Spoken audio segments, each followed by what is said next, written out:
I know that when I talk, you don't listen. You probably listen when I don't talk, or at least not to you.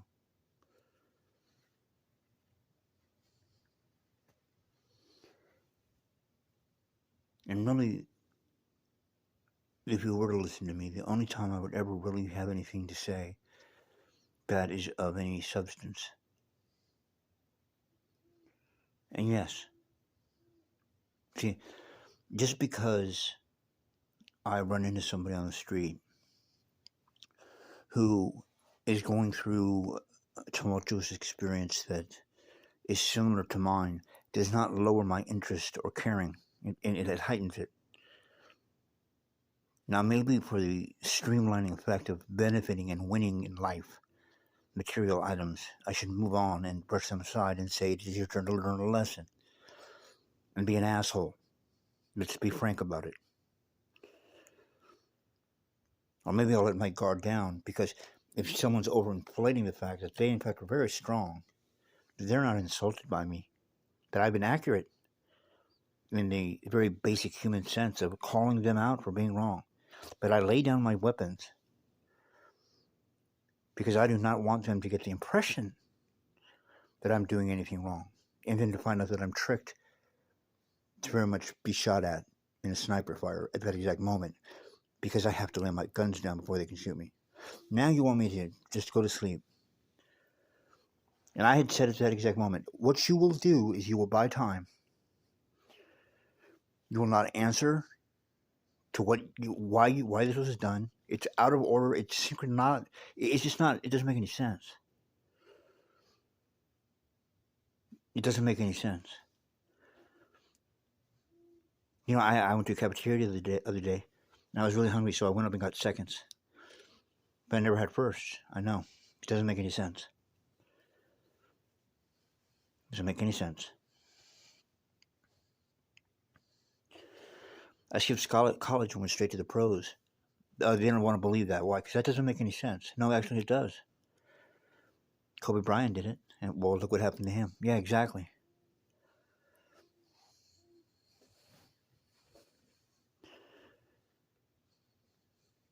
So, essentially, in this paradoxical confusion that I have, are you saying that being myself is the opposite of what I am going to be pleasing to God? You have to be the opposite of yourself. You have to do everything that you don't want to do to win. And as if that hasn't been almost tried before, as if there's no real experience that you do not have, in that type of endeavor. No one's ever been right about me. So you definitely cannot check the box of does not listen to other people. Although that would be my label. Rebel. He goes against the grain. He goes against other people. But I would say footnote. Why does he do that? How does that come about? It seems natural born, but it seems to come about because of a almost innate knowledge that they're wrong. And anger on the other side of a unfair or unplanned uniqueness in an individual that wasn't in the script. So we'll write a new one where we have a hero not knowing that he's actually the villain, regardless of what he does. Although it's naturally born in you to know what your right is and what your wrong is. He will lie only on occasion. In fact, he'll lie even when he doesn't have to and take the fall for someone who he doesn't have to take the fall for. He sides with women, although his biggest enemy has been women. He tends to want to help people when he doesn't really want to help them. And the ones that help everybody, or everyone helps them, that's the one that he'll try to take from. And that's natural to him. I have never once gotten any kind of pity or sense of something fucked up happened to you in the grander scale of things. No, you're just like everybody else. You're just imagining that you can break rules. You're thinking them up every day as you go along. You're not acting off of natural reflexes. You just coincidentally are doing the hopscotch perfectly with your eyes closed. You just are finding the buried treasure because you happen to have a hand shovel with you and you just fell on the right rock. You knew this was going to happen. Why? Because just like the shovel, you just happened to have said something on the day that it happened at the exact minute in time. See, you said it never happens exactly like you think. How much effort does it take you to do that? Because you see, it happens exactly like I think. The only time it doesn't happen exactly like I think is when someone has to go out of their way and change it. Why? Because we don't want Don to be right. And he accepts that. My question then, that I've been searching for is, when are you going to accept me? I'm not the one lacking an exception. I'm not the one who needs to travel and find someone. I'm not the one who mentally or physically is locked up in a sense of superiority, which is actually a lower grade. You're perfected in a little room. In a giant building, you're in a little room, bragging to the building that you're the best in the building. And if you find out anyone else is competing against you, in fact, he's better than you, you manipulate people to go and alter that so you can stay cozy and content, unmoved, unchallenged, unrisked, to maintain a very lazy form of keeping the championship belt without having to actually go into the match. Where the other guy goes into the match every time, wins, and he knows he's never going to get that belt. But he does it anyways. Why? Just for the greater good of man. Because if it's happening to him, he represents everybody. He does represent more people than you. He will talk to more people than you. He identifies with people you don't think he would identify with. Nobody identifies with your point of view of perfection that must be maintained at any cost, because that has become extremely evil. And thus, you have blindly made yourself into the devil. God didn't make the devil. I hesitate to say I'm worried someone was God and was so hell-bent on keeping that position that they would go to any lengths because it made it seem seeming to do that. Because, well, he does drugs or he does this and he does that. As opposed to, no, this was always an unrestricted class. Not to mention, he's carrying the backpacks for others. I mean, that's the thing that's the most annoying, that should bother you the most. You didn't just get a random dude who got through the gate. You got the only dude out there that also was willing to take on burdens for other people. Because there's not anyone else out there like that. So how does a guy like that, who doesn't exist in the real world, except for him, also do the one thing that doesn't exist in the real world? And that is get through the gate. And you slaughter him. So then what you're doing is you're destroying your kids, your humanity, your planet. Well, because he represents it. You're sinking the ark. Thinking that your little boat in the bathtub compares to this Titanic that actually hasn't sunk. It keeps rising again, and you're just not learning or getting the point. Maybe there's a greater God than you. And I'm not saying it's me, and that's why I'm greater than you. I called upon a higher God once I saw the extreme vulgar unjustness of why. A man who has passed the test with you, no man does that.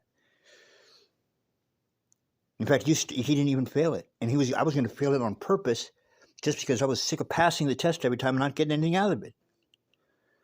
And you still didn't fail it, and you struck him down too early, and then went around telling everyone he failed the test. I mean, when you go wrong in every category. You lie about it, nothing you say is true. All it does is shine so much more like a light on me. In all honesty, I never knew how great I was until you proved it to me by being so wrong. It's right in front of your face. Oh, yeah, I know, duality. We can understand that. No, the fact of the matter is I'm topping you on that too. Because I know you are not my exact match. I know you're my exact opposite. And he does the math. What does that mean? Is that's the perfect match. It's the two finally becoming one again. but they'll see each other as separate and different. The two puzzle pieces think the other one looks really fucking weird, but when they come together, everybody wins, and they see the big picture. Because he can see what you see. But you know what? You're younger and you cannot see what I've seen. Which would mean what? He's on point. Someone's got to be on point. He's on point. So listen to him and what he says. You don't have to do it. But god damn it, if you guys get hit up in the jungle, don't say he didn't see it, he didn't call it, and he didn't tell you about it.